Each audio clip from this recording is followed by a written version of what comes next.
Friends, എല്ലാവർക്കും കട്ടൻ വിത്ത് കുട്ടനിലേക്ക് സ്വാഗതം.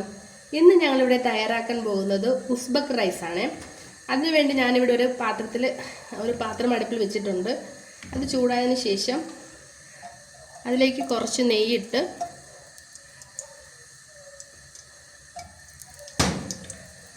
കുറച്ച് ഓയിൽ ഒഴിച്ച് നന്നായി ചൂടായതിനു ശേഷം അതിലേക്ക് നമുക്ക് ചിക്കൻ ഇട്ട് കൊടുക്കാവേ.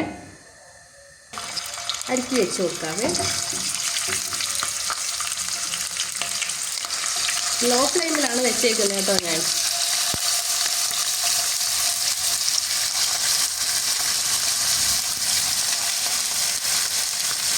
ഒരു സൈഡ് വേണം.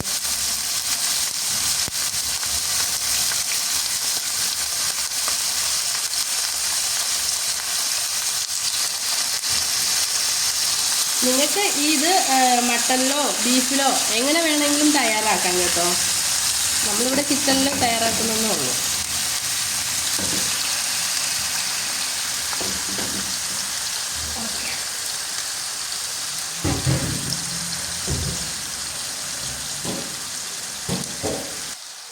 ഈ ചിക്കൻ ഫ്രൈ ആവുന്ന സമയം കൊണ്ട് നമുക്കിതിന് വേണ്ടിയുള്ള മസാല കൂട്ടൊന്ന് തയ്യാറാക്കാം. അപ്പോൾ നമുക്ക് ആ വീഡിയോയിലേക്ക് പോകാം കേട്ടോ. അപ്പോൾ നമ്മൾ ഇതിലേക്ക്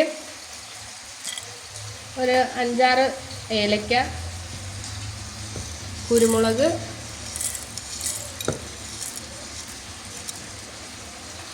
പിന്നെ ജീരകം,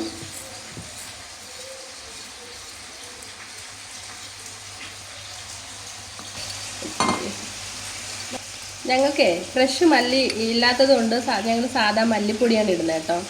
അതുപോലെ തന്നെ വലിയ ജീരകവും ഇല്ലാത്തത് കൊണ്ട് ഞങ്ങൾ അതിൻ്റെ പൊടിയാണ് ഇടുന്നത് കേട്ടോ. ഇതെല്ലാം കൂടെ നമുക്കൊന്ന് ഗ്രൈൻഡ് ചെയ്തെടുക്കാം.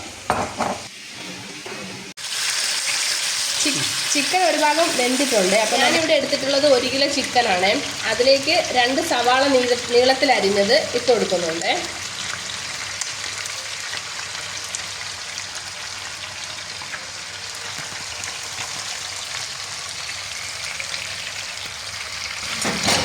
രണ്ട് പച്ചമുളക് ഇട്ട് കൊടുക്കുന്നുണ്ട്. അതുപോലെ തന്നെ ജിഞ്ചർ ഗാർലിക് പേസ്റ്റ്, പിന്നെ ആവശ്യത്തിന് ഉപ്പ് ഇട്ട് കൊടുക്കുന്നുണ്ട് കേട്ടോ.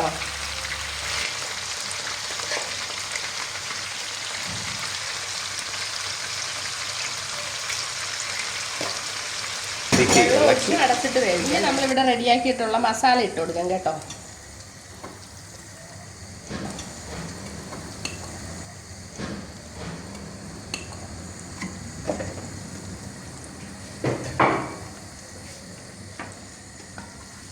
നന്നായി മിക്സ് ചെയ്ത്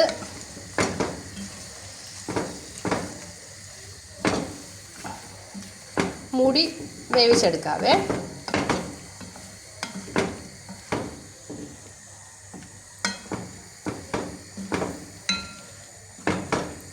അതെ, ചിക്കൻ ഒരു 90% വെന്തിട്ടുണ്ട്.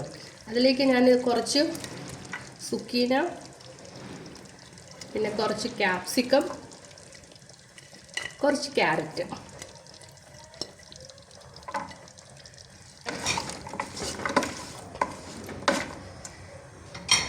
ഇതെല്ലാം ഇട്ട് നമുക്കൊന്ന് മിക്സ് ചെയ്തതിന് ശേഷം ഇനി ഇതിലേക്ക് കുറച്ച് കാഷ്യൂനട്ട്സും ഉണക്കമുന്തിരി ഇട്ട് കൊടുത്ത് നന്നായി മിക്സ് ചെയ്തെടുക്കാവേ. നിങ്ങൾക്ക് ആവശ്യമെങ്കിൽ ഇതിലേക്ക് ബദാമോ പിന്നെ നമ്മുടെ ഈന്തപ്പഴമോ അതൊക്കെ ആഡ് ചെയ്ത് വേവിക്കാം കേട്ടോ.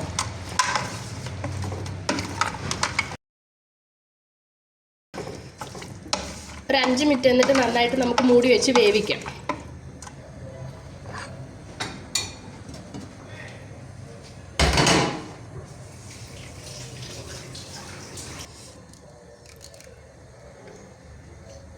ഇതിലേക്ക് കുറച്ച് കാബൂളി കടല ഇടുന്നുണ്ട് കേട്ടോ. ഇത് ഞങ്ങൾക്ക് ഇവിടെ ഇങ്ങനെ ടിന്നിൽ വരുന്നത് കൊണ്ട് ഞങ്ങളിങ്ങനെ ഇട്ട് കൊടുക്കുന്നുണ്ട് കേട്ടോ. ഈ ഡിഷിലെ ഇതിൻ്റെ ഹൈലൈറ്റ് എന്ന് പറയുന്നത് നമ്മൾ ഈ കാബൂളി കടലയാണ് കേട്ടോ. ബസ്മതി റൈസാണ് എടുത്തിട്ടുള്ളത്. അപ്പോൾ 1 ഗ്ലാസ്സിന് 1.5 ഗ്ലാസ് വെള്ളം അനുസരിച്ച് ഞാനിതിൽ ഈ വെള്ളം ഇതിലേക്ക് ഒഴിച്ച് കൊടുക്കുന്നുണ്ട് കേട്ടോ.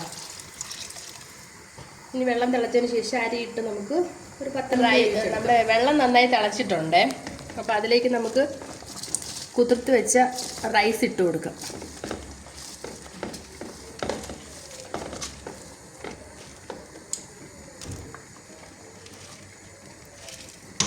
ഇനി റൈസും ഈ ചിക്കനും ഇതിലിട്ടേക്കുന്ന മസാലയും പച്ചക്കറികളെല്ലാം കൂടെ ഒന്ന് നന്നായി ഇളക്കിയതിന് ശേഷം 10 മിനിറ്റ് നമുക്ക് മൂടി വെച്ച് വേവിക്കാം. നമുക്കൊരു 10 മിനിറ്റ് കഴിഞ്ഞിട്ട് വീണ്ടും കാണാം കേട്ടോ.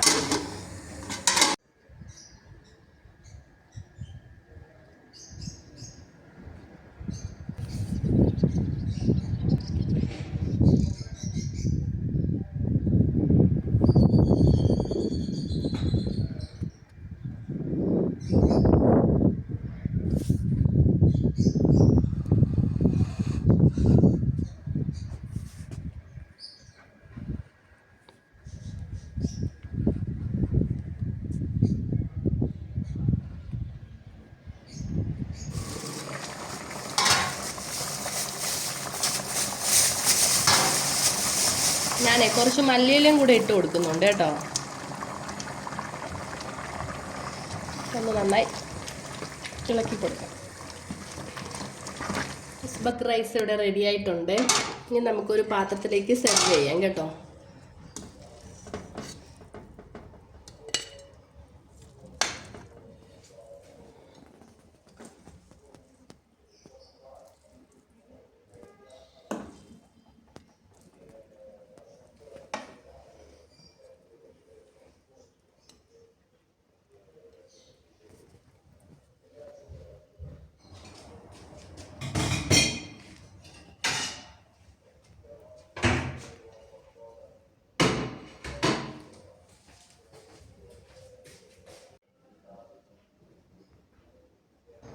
ഒന്നും പറയാനില്ല കേട്ടോ, സൂപ്പറായിട്ടുണ്ട്. കാരണം നമ്മൾ ആ ക്യാരറ്റിൻ്റെയും ക്യാപ്സിക്കത്തിൻ്റെ ആ ഫ്ലേവർ എല്ലാം കൂടെ ചേർന്നിട്ടേ നല്ല രുചിയുണ്ട്. അപ്പം നിങ്ങളെല്ലാവരും വീട്ടിലൊന്ന് ട്രൈ ചെയ്ത് നോക്കുക. നിങ്ങൾക്ക് ഇഷ്ടപ്പെട്ടുവെങ്കിൽ like and comment share. Thank you. അപ്പോൾ നിമി പറഞ്ഞ കേട്ടല്ലോ, അടിപൊളിയായിട്ടുണ്ട് കേട്ടോ.